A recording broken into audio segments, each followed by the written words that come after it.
Hello, നമസ്കാരമുണ്ട്. ഞാൻ നേരത്തെ ഒരു പോസ്റ്റ് ഇട്ടായിരുന്നു ഫേസ്ബുക്കിൽ. അത് ആര് സി എം ആവുമെന്ന് പറഞ്ഞിട്ട് ഒരു ഫേസ്ബുക്കിലൊരു പോസ്റ്റ് ഇട്ടായിരുന്നു. അത് നമ്മുടെ ഫേസ്ബുക്കിൽ മാത്രം ഇടുന്നതായിരുന്നു. അതിൽ എനിക്ക് എൻ്റെ ഞാനൊരു വോട്ട് ചെയ്തൊരു വ്യക്തി എന്നുള്ള നിലയ്ക്ക് ഞാനിങ്ങനെ പറഞ്ഞതാണ്. രമേശ് ചെന്നിത്തല പേര് സാക്ഷ്യം ചെയ്ത് പക്ഷേ എങ്കിൽ പോലും അതിൽ വി ഡി സതീശൻ സാറും അദ്ദേഹം എന്ന് പറയുന്ന മനുഷ്യനാണ്. അദ്ദേഹത്തിൻ്റെ പേരുകൂടെ സാക്ഷ്യം ചെയ്ത് അത് ഞാൻ പറഞ്ഞതാണ്. അതിൽ നിന്ന് അദ്ദേഹം മുഖ്യമന്ത്രിയായി. കാര്യങ്ങളൊക്കെ ശരിയാണ്. പക്ഷേ എങ്കിൽ പോലും അദ്ദേഹം മുഖ്യമന്ത്രിയായിട്ടാണ് അദ്ദേഹം ഒരുപാട് കാര്യങ്ങൾ വാഗ്ദാനങ്ങൾ പറഞ്ഞുള്ള കാര്യങ്ങളൊക്കെ അദ്ദേഹം ചെയ്തുകൊണ്ടിരിക്കുന്നുണ്ട്. അതങ്ങനെ രീതിയിൽ പോകുന്നുണ്ട്. പക്ഷേ അദ്ദേഹം ഇന്നൊരു ബജറ്റ് പ്രഖ്യാപനത്തിൽ ഇന്നൊരു കാര്യം പറഞ്ഞു. അതായത് എല്ലാ കാര്യവും പറഞ്ഞു കൊടുത്തിരുന്നു. സലീം കുമാറിന് സ്മാരകം പണിയാൻ 1 കോടി രൂപ. സത്യം പറഞ്ഞാൽ സി എം എ, ഞാനൊരു കാര്യം ചോദിക്കട്ടെ, താങ്കൾ എന്തുദ്ദേശിച്ചാണ് താങ്കൾ ഈ 1 കോടി രൂപ ബജറ്റിൽ ഈ ഇത് ഇത് ഇതിങ്ങനെ സ്മാരകം പണിയാനായിട്ട് താങ്കൾ എന്താണ് താങ്കൾ ഉദ്ദേശിച്ചേക്കുന്നത്? താങ്കൾക്ക് എന്താണ് ഇതിൽ നിന്ന് എന്താണ് സലീം കുമാർ താങ്കളുടെ നാട്ടുകാരനായതുകൊണ്ടോ? അതോ അല്ലെങ്കിൽ സലീം കുമാർ വലിയ കലാകാരനായതുകൊണ്ടോ? അല്ല, എന്താണ് താങ്കൾ ഉദ്ദേശിക്കുന്നത്? സി എം എ, ഇത് ജനങ്ങളുടെ പൈസയാണ്. ജനങ്ങളുടെ ഏത് സമയത്താണേലും ജനങ്ങൾ താങ്കളോട് ചോദിക്കും. ഇതിനെല്ലാം കണക്ക് ഇപ്പം തന്നെ കണ്ടില്ലേ? ഇപ്പോൾ ഒരിടത്ത് ഈഡി റെയ്ഡ് നടക്കുന്നു, അവിടെ നടക്കുന്നു, ഇവിടെ നടക്കുന്നു, ചോദ്യം ചെയ്തതൊക്കെ വരുന്നുണ്ട്. ഇതെല്ലാം കണ്ടുപിടിക്കുക. താങ്കൾ ഒരു നിയമം പഠിച്ചൊരു വ്യക്തിയാണ് താങ്കൾ.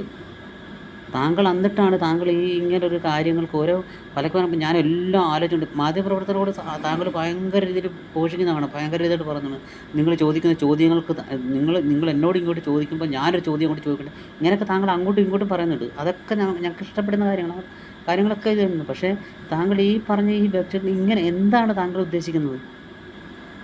അതൊരിക്കലും ഒരു നല്ലതാണെന്ന് എനിക്ക് തോന്നുന്നില്ല. താങ്കൾ ഒരു സ്മാരകം 1 കോടി രൂപ എന്ന് പറഞ്ഞാൽ സി എമ്മിന് അറിയാൻ പറ്റില്ല. ഈ 1 കോടി രൂപ എന്ന് പറഞ്ഞാൽ ഈ നാളെ ഒരു സമയത്ത് ഈ ആൾക്കാർ ഈ പറഞ്ഞ ഞാൻ തന്നെ തിരിച്ചു ചോദിക്കും, ഈ 1 കോടി ബജറ്റ് എവിടെ പോയെന്ന്?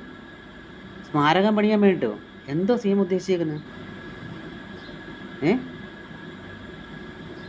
ഇപ്പം തന്നെ വേണ്ട, ഇപ്പം ഒരു ഫേസ്ബുക്കിലൊരു ന്യൂസ് കണ്ട, ഇവിടെ UK ഒരു ഫാമിലി പെട്ട് കിടക്കുന്നു. അതിൻ്റെ 3 കുട്ടികളുണ്ട്. അതിൻ്റെ ഏറ്റവും ഇളയ കുട്ടിക്ക് ഇതിന് വൃക്കയുടെ ഒരു പ്രോബ്ലം വന്നിട്ട് അവരവിടെ പെട്ട് കിടക്കുക. അവർക്ക് ഇങ്ങോട്ട് തിരിച്ചു വരാൻ അവരുടെ വീടെല്ലാം വിറ്റ് പെറുക്കി അവരെല്ലാം പോയതാണ്. അവർ തിരിച്ചു വരാനായിട്ട് തിരിച്ചിങ്ങോട്ട് വന്നു കഴിഞ്ഞാൽ ഇവിടെ കടം വീട്ടാൻ അവർ അവിടെ പെട്ട് കിടക്കും. എന്നിട്ട് ഒരു മലയാളി സുഹൃത്ത് ഇവിടുന്ന് കണ്ട് UK മലയാളികളും അവർ ഇവിടെ എല്ലാം കൂടെ ഹെൽപ്പ് ചെയ്തിട്ട് കുറേ ക്യാഷ് അയച്ചു കൊടുത്തിട്ട് ബാക്കിയുള്ള കാര്യങ്ങളൊക്കെ പറയുന്നത്, അതിൻ്റെ വിസയുടെ പ്രോബ്ലംസ് ഉണ്ട്, അത് ശരിയാക്കണം എന്ന് പറഞ്ഞിട്ട് അത് ശരിയാക്കി തന്നാൽ ഞങ്ങൾ എങ്ങനെ പിടിച്ചേക്കുക, ആ കുട്ടിയെ കൊണ്ട് അവിടെ തന്നെ ട്രീറ്റ്മെൻറ്റ് ചെയ്യാമെന്നൊക്കെ ഇങ്ങനെ പറയുന്നുണ്ട്. അങ്ങനെ കിടന്ന് പെടുന്നൊരു ഇതാണിത്. അതിനിടയ്ക്കാണ് സി എം ഈ ഒരു പ്രഖ്യാപനം കൊണ്ട് വന്നേക്കുന്നത്. അല്ല, എനിക്ക് അറിയാൻ വേണ്ടി ചോദിക്കുമോ, എന്താണ് സി എമ്മിൻ്റെ എന്താണ് താങ്കൾക്ക് മുന്നോട്ട് ഭരിക്കണമെന്ന് ആഗ്രഹമുണ്ടോ? ബാക്കിയുള്ളവരെല്ലാം ഈ ജനങ്ങൾ മൊത്തം കണ്ടുകൊണ്ടിരിക്കുന്ന കാര്യങ്ങളാണിത്. സലീം കുമാറിന് എന്താ പറയാനായിട്ട് 1 കോടി രൂപ സി എം അങ്ങ് പ്രഖ്യാപിക്കുക. 1 കോടി രൂപ പ്രഖ്യാപിച്ചു. എന്താണ് ഇതിനകത്ത് ഈ പ്രഖ്യാപിച്ചെന്ന് പറഞ്ഞു കഴിഞ്ഞാൽ ഈ ക്യാഷ് എന്തോ എനിക്കറിയാൻ വേണ്ടി ചോദിക്കുക, എന്താണ് ഈ പ്രഖ്യാപനത്തിൻ്റെ ഉദ്ദേശം എന്തോ? സി എം ഓരോ കാര്യങ്ങൾ പറയുമ്പോഴത്തേന് ഇതൊന്നും ജനങ്ങളൊന്നും ഇത് എക്സ്പെക്റ്റ് ചെയ്യത്തില്ല. സി എമ്മിനെ അതേ ചില കൊച്ചു പിള്ളേർ പറഞ്ഞിട്ടുണ്ട് പൂക്കി സി എം, അതായത് ഇങ്ങനെയൊക്കെ ഒരു നല്ലൊരു ഇതായിട്ടൊരു കൺവിൻസ് ചെയ്ത് എടുത്തിട്ടുണ്ട്. പക്ഷേ അതിൽ പോലും നിങ്ങൾ ഈ ഓരോരോ കാര്യങ്ങൾ ഇത് ചെയ്തു പോകുകയാണെങ്കിൽ അതിൽ നമുക്ക് ഈ പറഞ്ഞ ഇപ്പം ഞങ്ങളൊക്കെ എന്ന് പറഞ്ഞാൽ പ്രവാസി, ഞാനിപ്പോൾ ഈ ഗൾഫിലല്ല, വേറെ നമ്മൾ വെളിനാട്ടിൽ ജോലി ചെയ്യുന്ന വ്യക്തികളാണ്. നമ്മളെല്ലാം ഈ ലോകത്തുള്ള എല്ലാ മനുഷ്യരും കണ്ടുകൊണ്ടിരിക്കുന്നതാണ് ഇതൊക്കെ. അപ്പോൾ ഓരോ കാര്യങ്ങൾ ആലോചിക്കുമ്പോൾ അതിനെക്കുറിച്ച് താങ്കൾ ഓരോരോ ഇത് ചെയ്യുമ്പോൾ താങ്കളിലുള്ള വിശ്വാസം അർപ്പിച്ച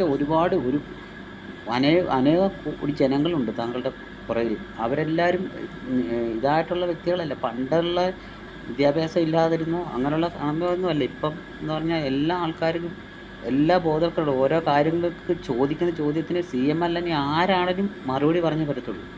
അതുകൊണ്ട് ചിന്തിച്ചുകൊണ്ട് കാര്യങ്ങൾ